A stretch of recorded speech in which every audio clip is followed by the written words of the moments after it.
مشعل جل رہی تھی، نیچے کا ماحول سرد تھا، ایسے جیسے وہ کنارے چل کر سمندر میں اتر گئی ہو۔ وہ اتنے سالوں بعد اس عورت سے ملنے جا رہی ہے جس کی لالچ اور صفاکی نے اس کے باپ کی زندگی بے رنگ کر دی تھی، جس کے سبب اس کا باپ دنیا سے کٹ کر رہتا تھا۔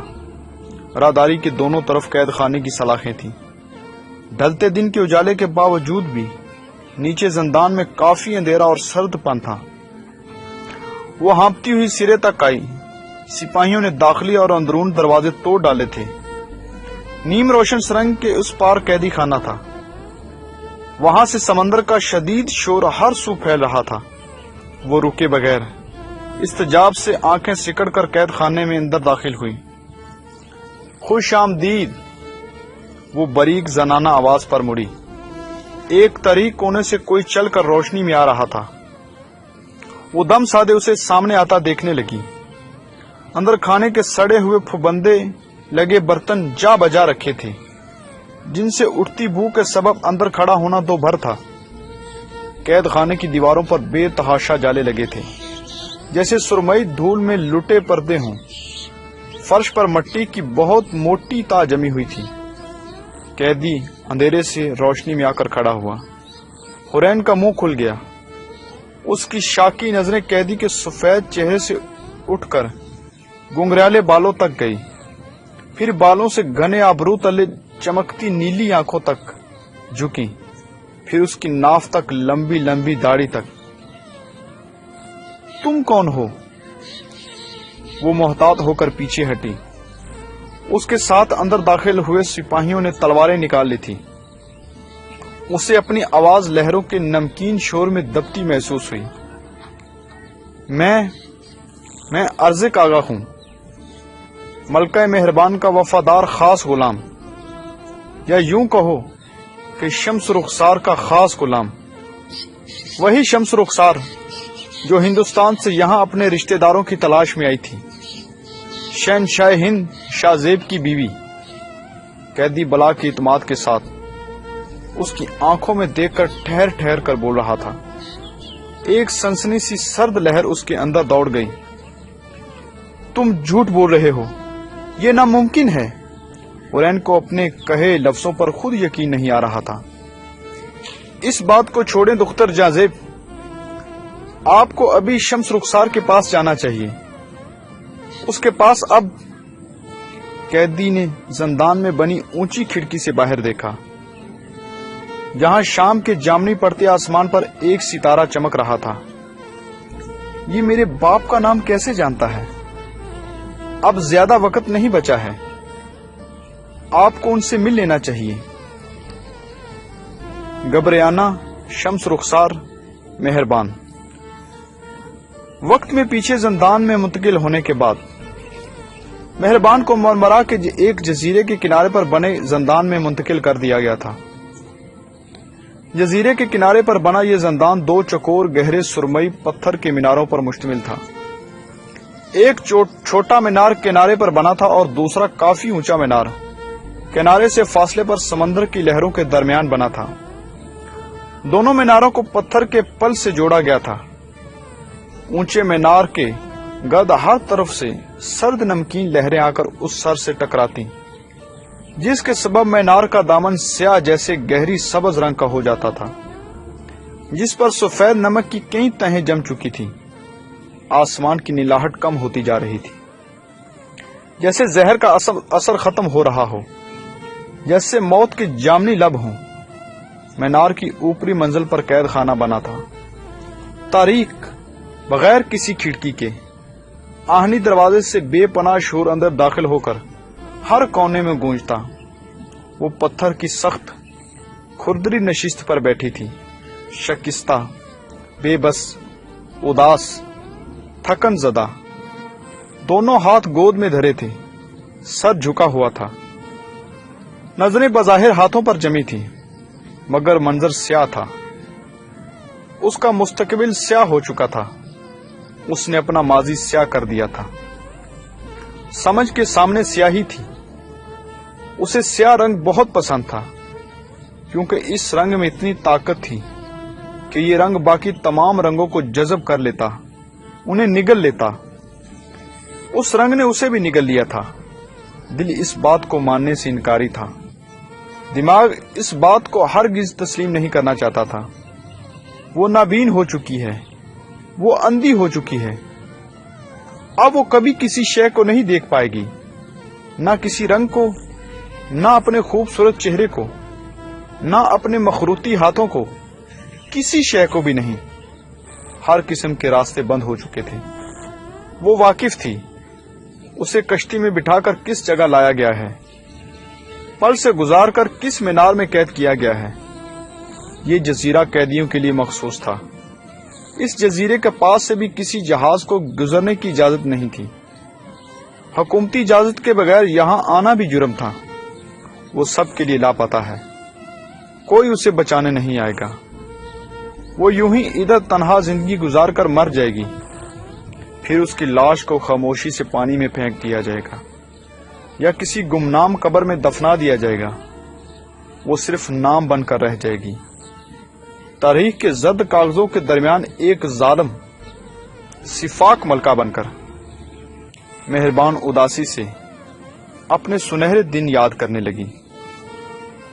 وہ اپنی بہن کے ساتھ اپنے گھر میں بنے باغ میں کھیل رہی ہے، ہر طرف پھول ہیں، پانی کا فوارہ بہ رہا ہے، روم کی ہوا میں تازگی ہے۔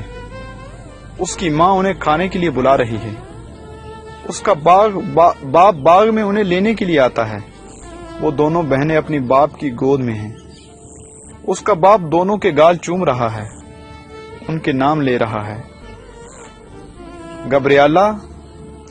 گبریانا وہ آگرہ کے قلعے میں بے پناہ خوبصورت باغ میں کھڑی ہے، شاہ زیب اس کے ساتھ کھڑا ہے، اس کی بوری آنکھوں میں اس کے لیے محبت کے بے شمار رنگ ہیں۔ وہ اپنائیت سے مسکراتے ہوئے اسے بتا رہا ہے کہ یہ باغ اس نے اس کے لیے بنوایا ہے۔ وہ دنیا کی سب سے بڑی سلطنت کی ملکہ ہے، وہ حاملہ ہے۔ شاہ زیب دن رات کا ہر لمحہ اس کے ساتھ گزار رہا ہے۔ زندگی خوابوں جیسی خوبصورت ہے، مکمل ہر انداز سے۔ وہ ہر روز اسے نئے تحفے دیتا ہے، اپنا خزانہ اس پر لٹا رہا ہے، اپنی محبت اس پر نچھاور کر رہا ہے۔ وہ استنبول آ چکی ہے، عمر سے آج اس کی شادی ہے۔ وہ تاریخ بدل رہی ہے، صدیوں سے چلے آنے والے دستور بدل رہی ہے۔ وہ پہلی کنیز ہے جو سلطان کی منقوہ بن چکی ہے۔ وہ دربار عام میں کھڑی ہے، سر پر تاج پہنے، گلے میں ہار پہنے، کانوں میں آویزے، ہاتھوں میں کڑے، انگلیوں میں انگوٹھیاں، کمر پر کمر بند، بیش قیمت شاہانہ لباس زیب تن کیے۔ دربار میں موجود ہزاروں درباری سلطان سمیت اس کے بیٹھنے کے منتظر ہیں۔ وہ حرم میں سے گزر رہی ہے، روب سے، بے نیازی سے، گردن تان کر، کسی پر نظر ڈالے بغیر۔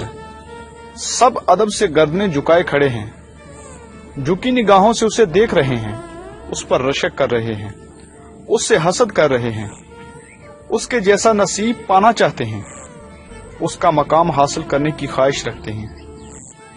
وہ عید کی صبح سب کے ساتھ بیٹھ کر ناشتہ کر رہی ہے۔ ناشتے کی میز کے گرد اس کے دائیں ہاتھ پر اورحان بیٹھا ہے، بورے بال، ہلکی سبز آنکھوں، پرسکون مسکراتے چہرے کے ساتھ۔ بائیں ہاتھ پر رفتار دل بیٹھی ہے، سیاہ بال، سرمئی آنکھیں، خوشی سے اپنے بچوں کو دیکھتی تینوں بچے حمزہ، سالم، غازیان ان کے ساتھ بیٹھے ہیں، ایک مکمل خاندان۔ نوجوان دنیا سے بے خبر حمزہ مسکراتے ہوئے کوئی بات کہہ رہا ہے، اورحان اور دل رفتار اسے دیکھ کر مسکرا رہے ہیں۔ اورحان کی آنکھوں میں اپنے بیٹے کے لیے فخر ہے۔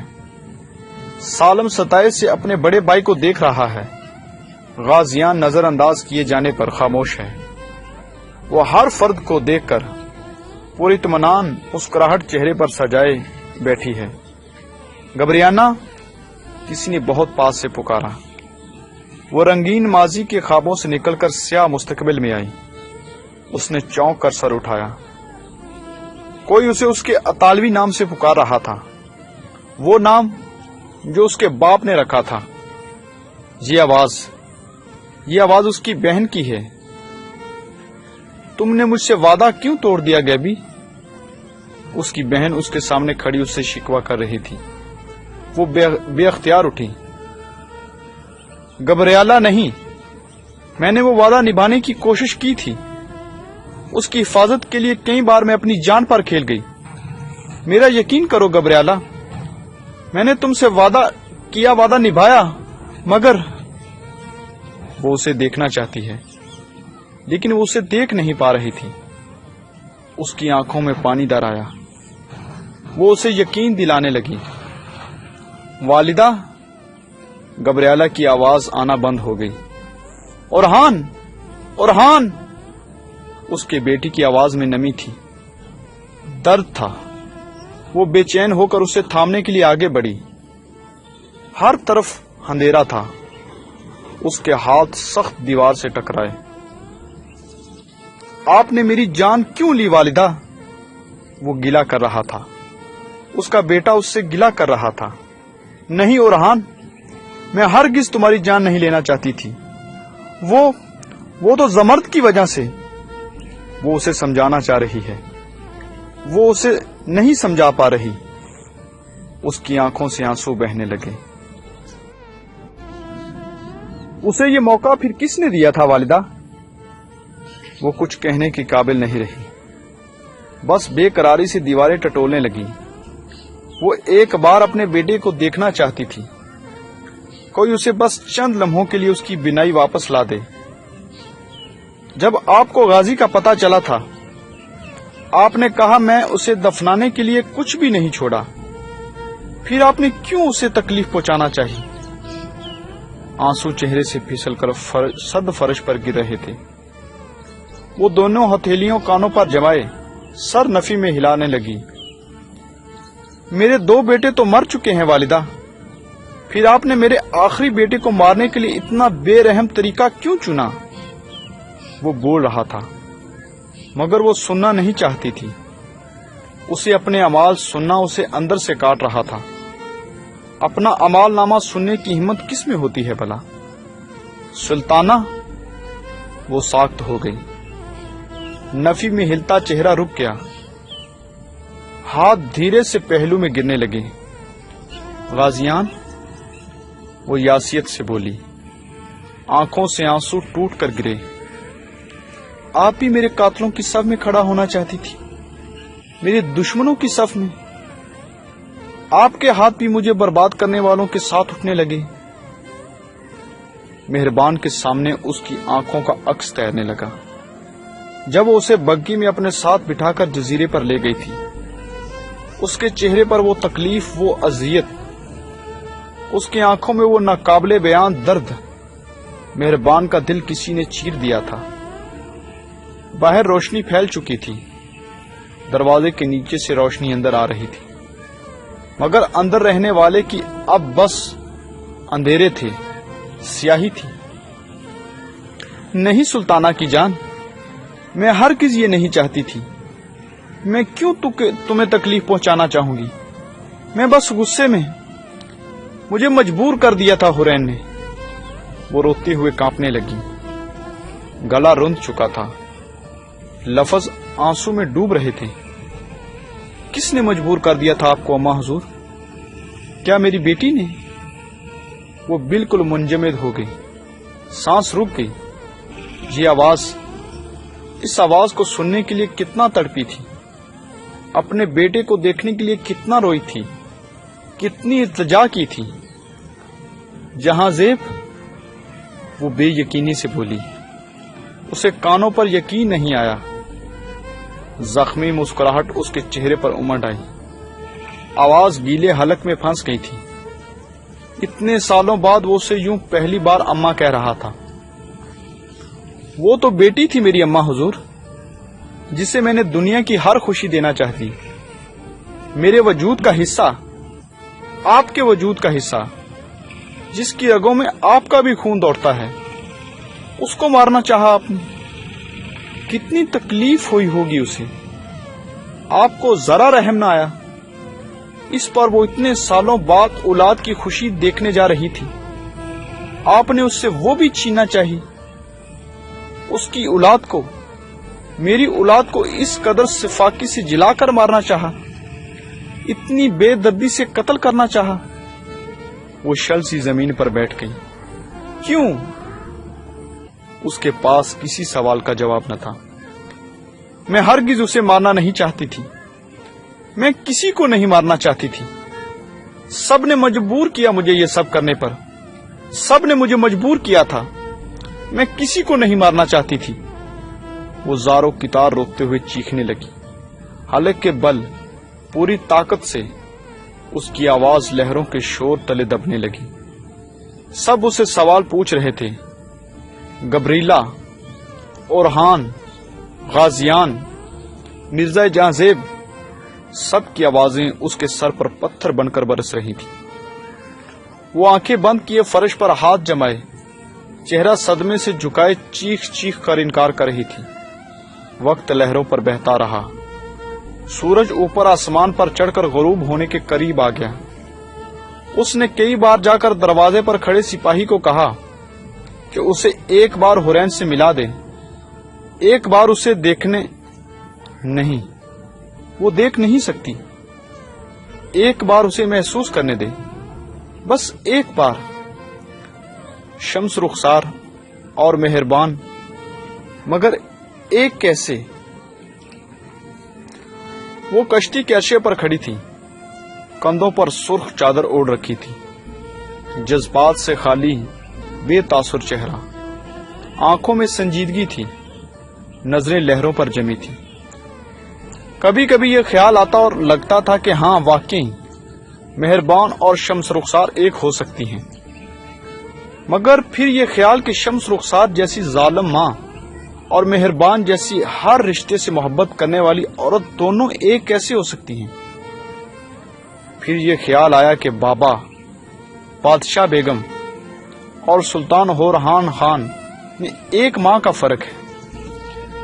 والدہ سلطان ایک ہی وقت میں دو جگہوں پر 3 بچوں کی دنیا میں ایک ماں میں ایک ساتھ 2 الگ ملکوں میں آمد، اس کا دماغ اس بات کو ہرگز نہ مانتا، مگر اب وہ ہر کڑی کو آپس میں جوڑ رہی تھی۔ جس طرح وہ کبھی غازیان کو نہ پڑھ پائی، اسی طرح مہربان کو پڑھنا، اسے سمجھنا ایک ناممکن بات تھی۔ جس رات محل میں چوری ہوئی تھی، مہربان شدید اشتعال میں چلا رہی تھی، اگلی صبح وہ خود بھی اس کے انداز میں گرج رہی تھی۔ بادشاہ بیگم کی شخصیت کا وہ رعبدار انداز، وہ بھی انہوں نے اپنی ماں سے مہربان سے حاصل کیا تھا۔ دونوں کا انداز بالکل ایک سا تھا۔ جب اسے مرزا جہاں زیب کی موت کی خبر ملی تھی اور وہ والدہ سلطان سے خیر بانو کے قتل کی وجہ پوچھنے گئی، تو مہربان کی آنکھیں رونے کے سبب سرخ تھیں، چہرہ جذبات سے گلابی پڑ چکا تھا۔ وہ یقیناً بابا کی موت کے غم میں رو رہی تھی۔ اکثر کڑیاں آپس میں جڑ رہی تھی، پھر بھی زنجیر کہیں نہ کہیں ادھوری تھی۔ کافی باتیں ایسی تھیں جو ابھی بھی اسے نامعلوم تھی۔ ان سب سوالوں کا جواب بس ایک ہی شخص کے پاس تھا، والدہ سلطان کے پاس۔ اب اس کی کشتی کنارے کے قریب رک گئی تھی۔ سپاہی اونچی آواز میں لنگر گرانے کا کہہ رہے تھے۔ سامنے 2 میناروں پر مشتمل زندان منتظر کھڑا تھا۔ اسے اب چھوٹی کشتی میں سوار ہو کر کنارے تک جانا تھا، والدہ سلطان سے ملنے۔ آخری ملاقات۔ وہ کنارے پر اتری سورج جھک کر نیچے لٹک رہا تھا۔ تھوڑی دیر بعد وہ سمندر کی گہرائیوں میں اتر کر ٹھنڈا ہونے والا تھا۔ لہروں کے سبب گیلے کنکروں پر چلتی ہوئی زندان کے دروازے تک آئی۔ سرد ہوا بے تاثر چہرے سے ٹکرا رہی تھی، کانوں میں لہروں کا شور گونج رہا تھا۔ سپاہیوں نے اسے دیکھ کر ادب سے سر جھکائے۔ مضبوط آہنی دروازہ کھولا۔ وہ اندر نیم روشن راہداری میں بنے دوسرے لوہے کے دروازے تک آئی۔ راہداری میں اوپر کھڑکیاں بنی تھیں اور کھڑکیوں پر سلاخیں لگی تھیں جن سے روشنی اندر گر رہی تھی، لکیروں کی صورت۔ وہ اوپر جاتی سیڑھیاں چڑھنے لگی۔ دیواریں برف کی طرح ٹھنڈی تھیں، اس کا چہرہ بھی برفیلا ہونے لگا تھا۔ ایسی برف جس میں چٹکنے کے نشان ہوں۔ سیڑھیاں ختم ہوئیں۔ سپاہی نے دروازہ کھولا۔ سامنے پل کے پار قید خانہ تھا۔ مغفل وہ رک کر چند لمحے زخمی نظروں سے اس بند دروازے کو دیکھنے لگی۔ حورین نے گہری سانس لی اور آگے بڑھی۔ اوپر بہتی ہوا تیز کانوں سے گونجتی ہوئی گزر رہی تھی۔ قید خانے کا دروازہ کھولا۔ اندر روشنی پھیلتی چلی گئی، شکستہ سی۔ ہاری ہوئی مہربان نشست پر پاؤں اوپر اٹھائے، گھٹنوں کو سمیٹ کر چہرہ ان پر رکھے ہوئے تھی۔ روشنی کے احساس پر اس نے چہرہ اٹھایا۔ حورین وہ اس کی مہک پہچانتی تھی۔ یہ اس کے بیٹے کی خوشبو تھی۔ اس کے قدموں کی چاپ میں اس کے پوتے کے قدموں کی آواز تھی۔ اس کی رگوں میں دوڑتے خون کی گرمائش وہ بینائی کے بنا بھی بتا سکتی تھی۔ وہ حورین ہے۔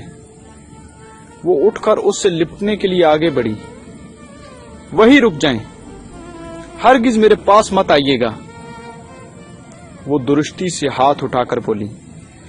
مہربان کے قدم زنجیر ہوئے، چہرے پر درد دکھائی دینے لگا۔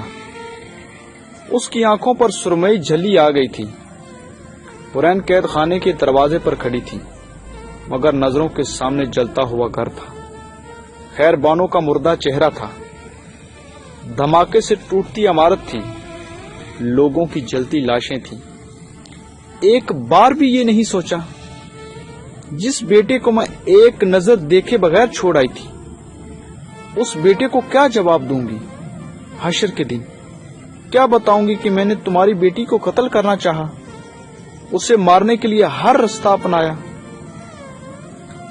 جانتی ہیں میرے ایک بیٹے کی آنکھوں کا رنگ، بالوں کا رنگ بالکل بابا جیسا ہے، اور ایک کا سلطان اورحان جیسا، مگر آپ دونوں کو آگ میں تڑپا کر مارنا چاہتی تھی۔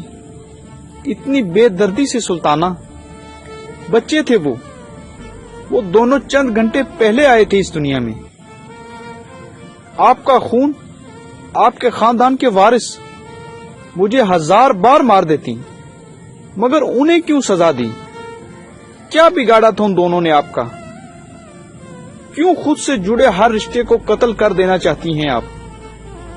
بابا، بادشاہ بیگم، سلطان عمر، سلطان اورحان، غازیان، میں اور کتنوں کی جانیں لیں گی آخر؟ ہم سب کی زندگی میں اگر سب سے بڑی تباہی آئی تو صرف آپ کی وجہ سے۔ وہ پھٹ پڑی تھی۔ شدت جذبات سے چہرہ سرخ پڑ چکا تھا، آنکھوں میں گلابی نمی تھی۔ اور میری زندگی کے قاتلوں کا کیا؟ جنہوں نے مجھے ایسا بنایا، ان کا کیا؟ وہ زخمی مسکراہٹ لیے بکھرے لہجے میں بولی۔ گرم آنسو ہنوز تھوڑے سے پھسل کر سرد فرش پر گر رہے تھے۔ مجھے کوئی وضاحت نہیں سننی آپ کی، میں کسی جھوٹ پر یقین کرنے والی اب مزید نہیں۔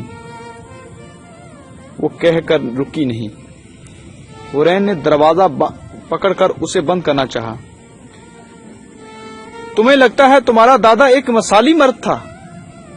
تمہاری دادی ایک بہت پیار کرنے والی عورت تھی، بہت شفیق، جس نے اپنے شوہر کی بیوی کو، بچوں کو اپنی اولاد کی طرح پالا تھا۔ ان باتوں پر تمہیں خود بھی یقین نہیں۔ میں نے تمہارے بابا کو نہیں چھوڑا تھا، مجھے نکالا گیا تھا۔ حورین کے دروازہ تھامے ہاتھ جم گئے، پیشانی پر الجھن سے شکنیں پڑی۔ آپ جھوٹ بول رہی ہیں، آپ یہ سب بتا کر اپنی سزا میں کمی چاہتی ہیں۔ وہ شک و شبہات کی زد میں آنے لگی۔ ہمیشہ اس راز کو جاننے کے لیے وہ متجسس رہی تھی۔ میں کبھی بھی ایسی نہیں تھی جیسا تم سمجھتی ہو، جیسا دنیا مجھے سمجھتی ہے، دیکھتی ہے۔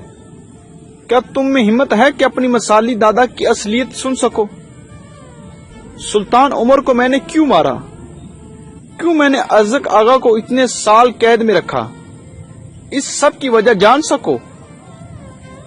وہ اپنے مسحور کن لہجے میں بول رہی تھی۔